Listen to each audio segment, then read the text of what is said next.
Right. And then above it. And it was common for natives of both genders to just wear a wraparound cedar, like not a towel, but you know, like you'd wrap a towel around your middle, Yeah. belt it on, and you're good to go. Mm-hmm. So I'm going to. That's why I'm smoothing it out to a certain degree. I'm going to do a pattern that looks like woven cedar bark, fairly coarse weave, or it'll take me way too long. But yeah, all crisscross. So it needs to be smooth on top, so that the little details that remain on top will not look too rugged. I want it to look fine. And then the chest piece. He's gonna be naked essentially. He's bare chested. Okay. And I'm going to do form line design. That's these bands. You see them on the totem pole. They're kind of like a ribbon that forms the design, wider in some places, narrower in others. It flows around. I'm going to do form line in red with black details on his chest and torso and arms and forearms and legs. The legs are hidden by a lot of other design details, so that'll help tie the whole concept of his body together and gives me an opportunity to show some of that real fine Northwest Coast design that really gives it that lieutenant look.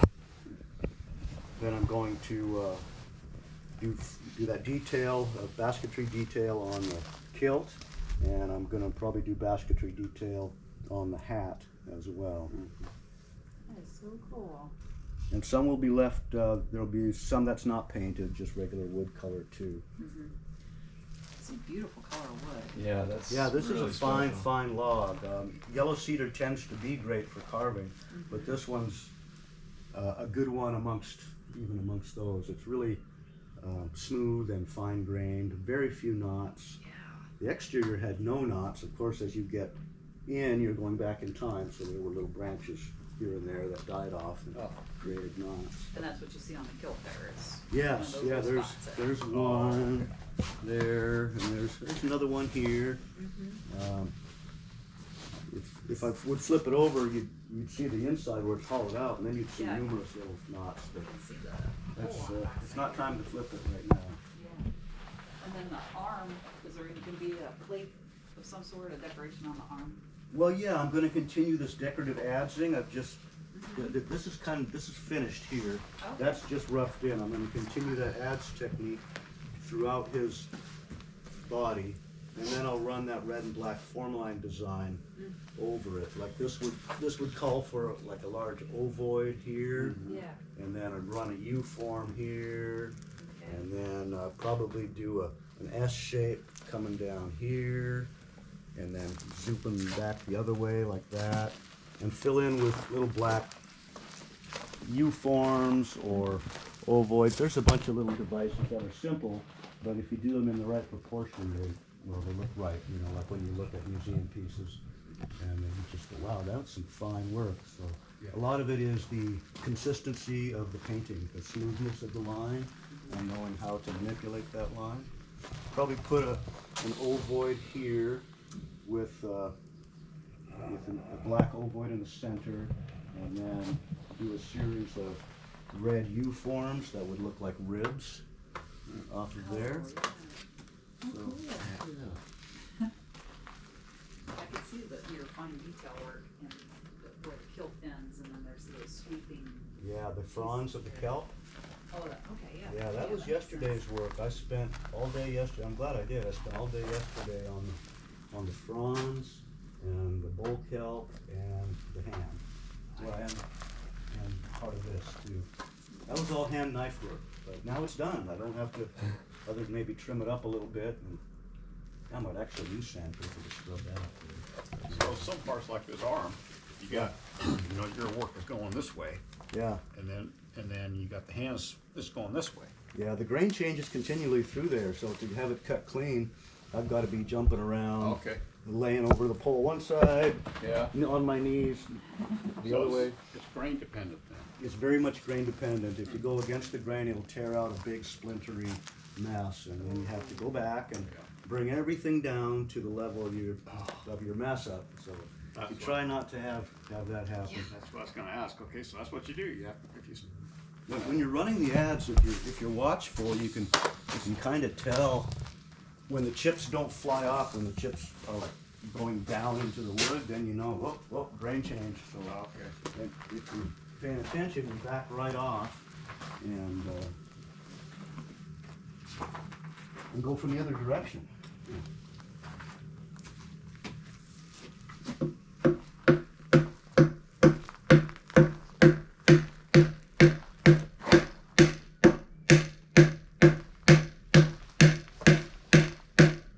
You see how cleanly it comes out if the grain is cooperating. Oh, okay. Yeah. Yeah, that's nice. That's mostly a way of controlling the wood, kind of like an electric planer operates in strips. You can tell by looking at the adze marks if they're weaving around, then you know your wood is going up and down. So you keep working those adze lines till the edges are fairly straight, like these boards here are good examples. And then you know your surface is fairly consistent. That's so cool. That's what this is. That edge you're working that on this way, Uh, not this way. No, let's see. For that one, I'd be going down the hill. I'd be going from my left to my right. I'd be going. Okay. Because the grains are coming out like if they were hairs, they'd be sticking out like this. Yeah. But then right over here, you'd see it starts getting. I had to go the other way. You can tell I went down. But here I went up. Because of this, it's on the top. I've got grain coming out here, and I've got grain coming out here. So that you kind of learn to read that, and you really got to watch your P's and Q's, or you run into trouble. Well, I was doing it a few times, but I've been carving for almost 40 years, and I've had some great teachers, so I should kind of have the hang of most of it by now. Wow. yeah. Some of my teachers are very demanding. If I don't do a good row, they'll have me go back and do it again till I get it right. That's incredible. Well, we're heading back to Juneau for a couple of days, and then we're going to go to Catch Camp for a couple of days. Well, there's a lot of nice carvings to see in both of those areas. Yeah. Yeah. Juneau has some great new pieces by the Sealaska building. You'll see it's the big building, you can't miss it. They've got some real nice art on display there. Awesome. Wow. Yeah. I was here Catch Camp 40 years ago, Oh, and yeah? saw the totems then. Some of them are, well, probably a lot of them are still standing, Yeah. but there's probably some new ones as well. I think a lot of those poles were a Civilian Conservation Corps project to give locals work back in, maybe it was the 50s or something like that. Oh. And then again in the 60s, a lot of poles were built in Ketchikan.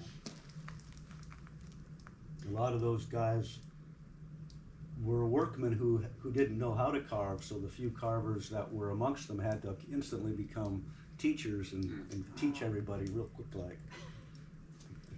So how long would a piece like this take you? I'm typically- guessing about 5 months. I'm a month and 3 weeks into it. Okay. So progress has been good, but shaping is comparatively easy. You can afford to, be a little bit rough in the roughing out stages, but now I've got to be slow and steady. Yeah, more cut in Yeah. and yeah. Boy, it's amazing. Yeah. I can see you have to work on the face. I'm gonna be ending my season here, and actually in 3 days it'll be my last day, and I'll start again in May. Oh, okay. So I'm gonna leave the face for spring. I'm gonna leave. I'm getting very close to where I'm gonna wrap it up. I probably will I'm planning to take some varnish and varnish the face to help keep it from cracking. And like on the hat, that'll just be a temporary measure to help preserve the wood from cracking. Yeah. Because all that's going to be carved over. Everything on the surface is all going to be carved off by the time I'm done. Wow. How cool. And how do you store it over the winter? Just under here, tarped up? No, we get too much heavy snowfall here. They've got a thing called the boat barn, which they use for heavy equipment now, and it's open on one side to the weather, but it's sheltered from the sun and the snow and everything. So I'm going to wrap it up good, and they're going to put it in there. Oh, And, fantastic. Where's the final destination? It is going to be at one of the kayak drop-off points, but it's still in the approval process because any kind of an improvement or installation in the park here takes a lot of permitting and a lot of approvals. So that's going to take a while. Everyone's confident that it will in fact go through, but it's not done yet. But it'll be neat for the kayakers Oh, that'd to be see a piece awesome. of art there. That'd be awesome. That's why I chose the paddler motif. Yeah. Something people can relate to if they're kayakers. That's fantastic. I love it. Yeah, that permitting process, I worked in a national park in California, Oh, you Alaska did? National Park. And they had a ski area of all things there for a while, so I was helping that concessionaire guy. But if we had to do a poster, to depict some kind of event coming up, it had to be approved and double approved Oh, by yeah. the Park Service, and my God, just for a little poster, the deer had to be just right. So when this goes through, it will be the first approval of its kind. There are no other art emplacements in other national parks in the U.S. So Oh, everyone's hoping it will be a step in the right direction for, maybe I shouldn't say this, for other native peoples. Maybe the National Park Service wouldn't like the idea of a bunch of tribes wanting to put totem poles up all over the place. Yeah. I think it's a grand idea. Yeah. Oh yeah, certainly fitting for the environment. yeah, yeah. Oh, I think it's fantastic. I This love it. park was the homeland of the Hoona Tlingit, so that's why there's now a partnership between the Hoona Tlingit and the National Park Service.